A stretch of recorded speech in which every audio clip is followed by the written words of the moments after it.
ہجرت مدینہ سے وصال نبوی صلی اللہ علیہ وسلم تک کا زمانہ مدنی دور کہلاتا ہے۔ اس عرصے میں جو صورتیں نازل ہوئیں انہیں مدنی کہا جاتا ہے۔ مدنی صورتوں میں عبادات کا ذکر ملتا ہے۔ جہاد، نماز اور دوسری عبادات مدنی دور میں ہی فرض ہوئیں۔ مضامین قرآن۔ قرآن پاک میں بے شمار مضامین بیان ہوئے ہیں۔ اس کے خاص مضامین میں عقائد، عبادات، معاملات،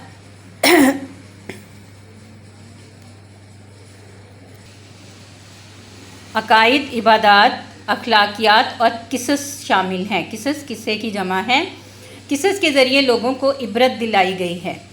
عبرت کیا ہوتا ہے؟ یعنی انہیں سبق دلایا گیا، سبق دینا، کسی بات کو سمجھا کر عبرت دلانا کہ یہ دیکھو، یہ اگر اس طرح کرو گے تو غلط کام کرو گے تو اس کی یہ سزا ملے گی، اور اس طرح قوموں کو سزا دی گئی۔ پچھلی قوموں کو جو گزر چکی ہیں، انہوں نے جب غلط کام کیے، شرک کیا، تو انہیں اللہ تعالیٰ نے کس طرح سزائیں دیں۔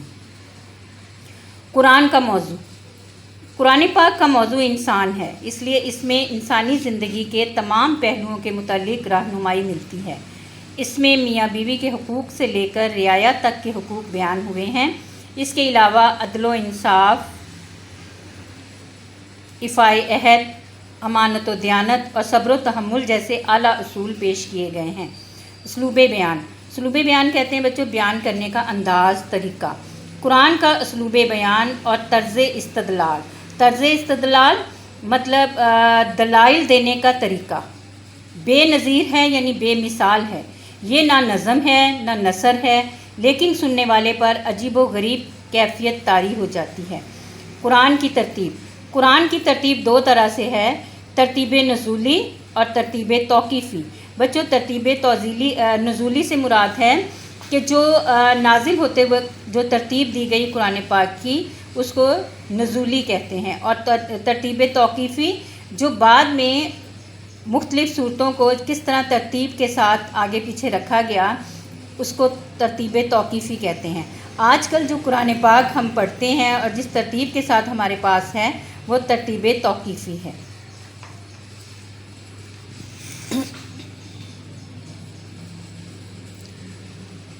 قرآن پاک کی موجودہ ترتیب توقیفی ہے۔ حضرت جبرائیل علیہ السلام جب کوئی وحی لے کر آتے تو حضور صلی اللہ علیہ وسلم کاتب وحی کو بتا دیتے تھے۔ کاتب لکھنے والے، یعنی وحی لکھوائی جاتی تھی تو جو وحی کو لکھتے تھے صحابہ کرام نے، حضور صلی اللہ علیہ وسلم نے کچھ صحابہ کرام کی یہ ڈیوٹی لگائی ہوئی تھی کہ وہ جو ہی وحی نازل ہوتی تو آپ صلی اللہ علیہ وسلم آ کر انہیں لکھوا دیتے، تو وہ کسی بھی چیز پر لکھ لی جاتی تھی۔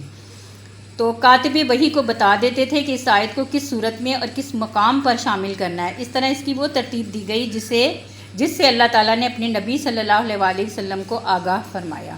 قرآن کا معجزہ۔ قرآن کا سب سے بڑا معجزہ اس کا محفوظ ہونا ہے۔ اس کی حفاظت کا ذمہ خود اللہ تعالیٰ نے لیا ہے، اس لیے ہر طرح کے رد و بدل سے محفوظ ہے۔ قرآن پاک کو پڑھنے کا بے حد ثواب ہے۔ اس پر عمل کر کے کوئی بھی قوم تہذیب و تمدن کی بلندی کو چھو لے گی یا چھو سکتی ہے۔ حضور صلی اللہ علیہ وسلم کا فرمان ہے کہ اللہ تعالیٰ اس قرآن کی وجہ سے بہت سی قوموں کو ترقی دے گا اور بہت سی قوموں کو گرا دے گا۔ جی بچوں، یہ پہلا سوال ہے، یہ اس میں قرآن پاک کا مختصر تعارف بتایا گیا، یعنی خاص جو اس کی باتیں ہیں، ورنہ قرآن پاک کے بارے میں ہمارے پاس بہت سی معلومات ہوتی ہیں، اور جتنی بھی ہم اس کی صفات اور معلومات اس کے بارے میں جو ہیں بیان کریں کم ہیں۔ لیکن 5 نمبر کے حساب سے یہ سوال کا جواب بالکل صحیح ارینج کر کے آپ کو دیا گیا ہے، تو اس کو آپ نے اچھی طرح یاد کر لینا ہے۔ اب ہے سوال نمبر 2۔ سوال نمبر 2، قرآن پاک کی حفاظت کے بارے میں آپ کیا جانتے ہیں؟ جی بچوں، اللہ تعالیٰ کا ارشاد ہے، اِنَّا نَحْنُ نَزَّلْنَا الذِّكْرَ وَإِنَّا لَهُ لَحَافِظُونَ۔ بلا شبہ یہ ذکر ہم نے نازل کیا ہے اور ہم ہی اس کی حفاظت کرنے والے ہیں۔ سورہ حجر کی یہ آیت ہے۔ قرآن پاک کی حفاظت کا یہ وعدہ اس طرح پورا ہوا کہ 1400 سال گزرنے کے باوجود اس کے زیر زبر میں بھی کوئی تبدیلی واقعہ نہیں ہوئی۔ قرآن پاک کو حفاظت ایسی زیر زبر میں کوئی تبدیلی واقعہ نہیں ہوئی جو معنی کو بدل دے، یعنی جس سے مطلب کچھ بدل جائے۔ قرآن پاک کو حفاظت کے لحاظ سے مختلف ادوار میں تقسیم کیا گیا، یعنی مختلف زمانوں میں۔ عہد نبوی میں حفاظت قرآن، یعنی حضور صلی اللہ علیہ وسلم کے دور میں قرآن پاک کی کس طرح حفاظت کی جاتی رہی۔ قرآن کی حفاظت کا کام پہلی وحی کے نزول سے ہی شروع ہو گیا تھا۔ جب بھی قرآن پاک کی کوئی آیت نازل ہوتی، آپ کاتب وحی کو بلواتے اور نازل شدہ آیات لکھوا دیتے تھے۔ اس کے ساتھ ہی مسجد نبوی میں ایک مقام متعین تھا جہاں نازل شدہ آیتیں لکھ کر رکھ دی جاتی، وہیں سے صحابہ کرام اسے نقل کر لیتے اور یاد بھی کر لیتے تھے۔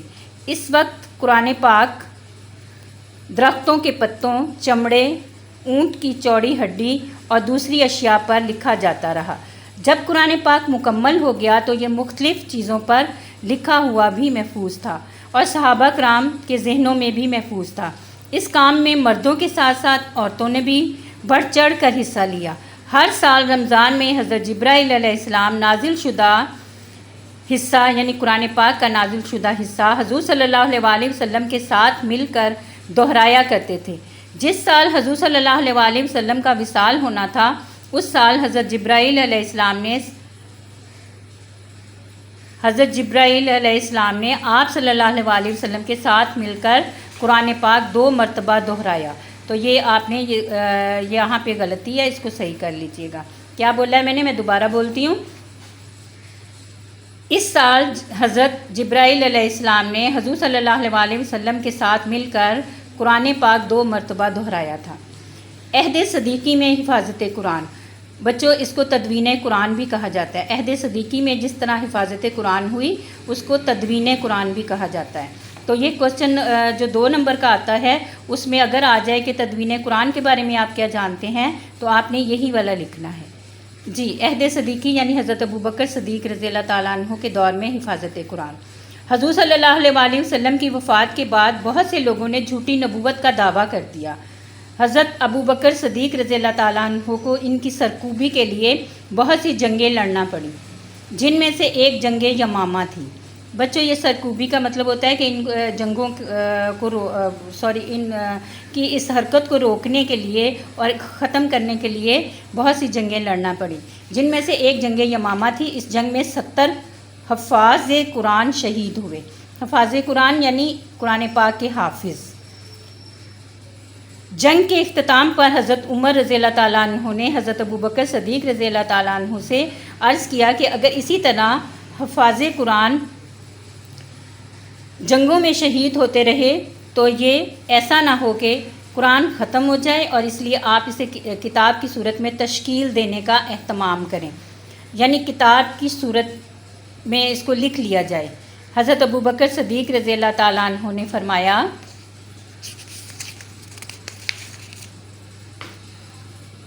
کہ جس کام کو کرنے کا حکم حضور صلی اللہ علیہ وسلم نے نہیں دیا وہ میں کیسے کر سکتا ہوں، لیکن آخر کار حضرت عمر رضی اللہ تعالیٰ عنہ نے اپنے دلائل سے، یعنی دلائل دے کر حضرت ابوبکر صدیق کو اس کام کے لیے راضی کر لیا، اور حفاظ قرآن کی کمیٹی تشکیل دی گئی، جس کے سربراہ حضرت زید بن حارث تھے، جو کاتب وحی بھی تھے۔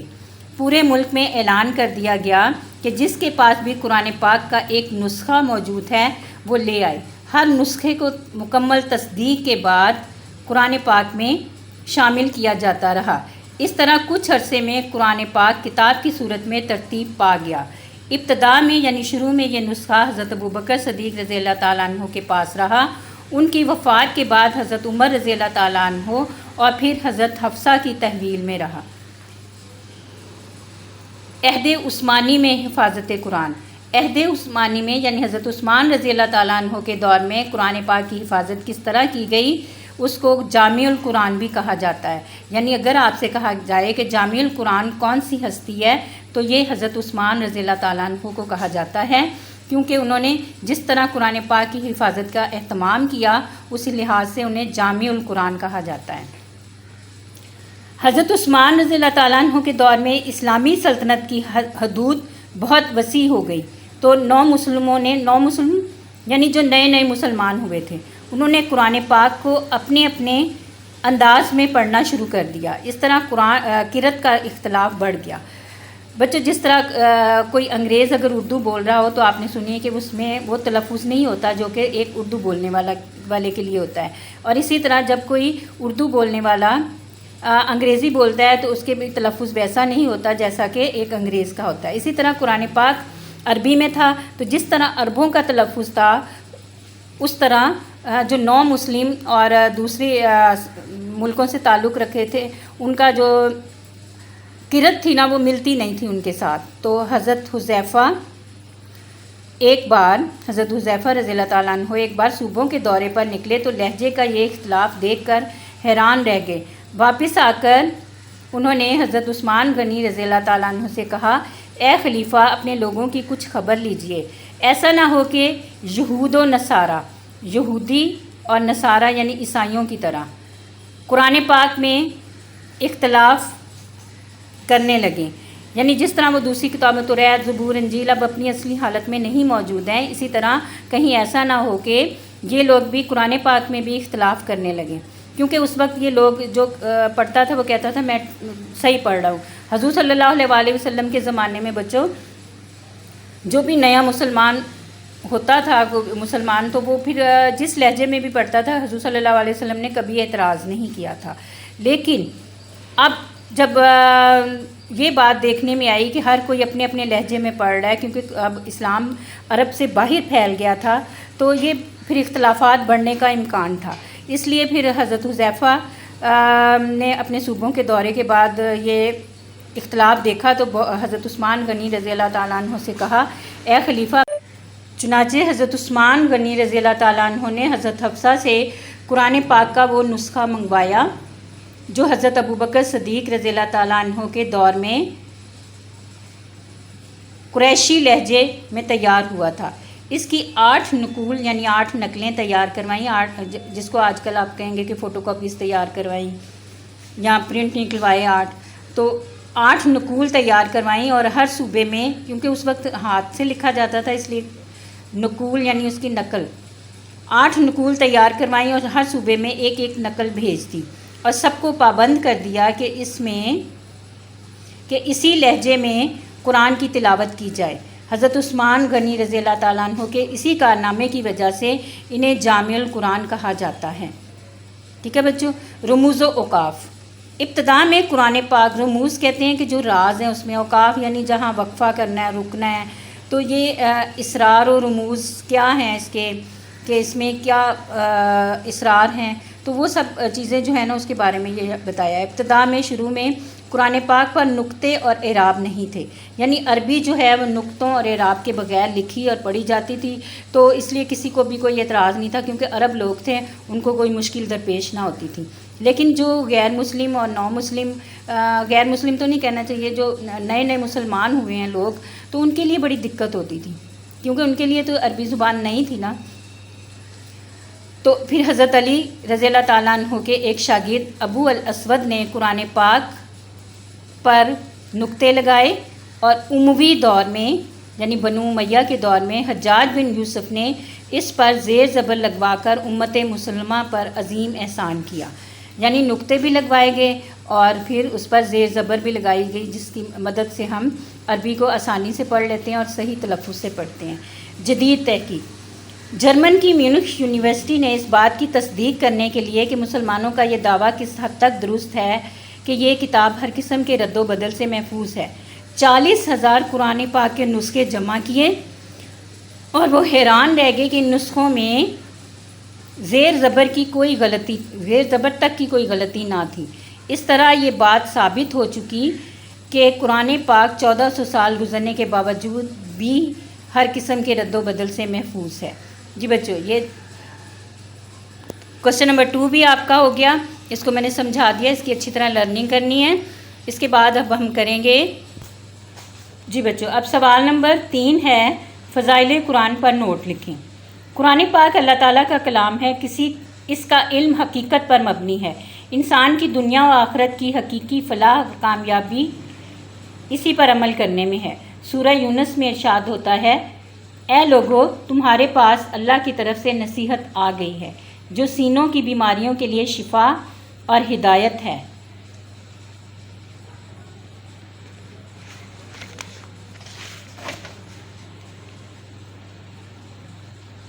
اور تمام بیماریوں یا تمام لوگوں کے لیے رحمت ہے۔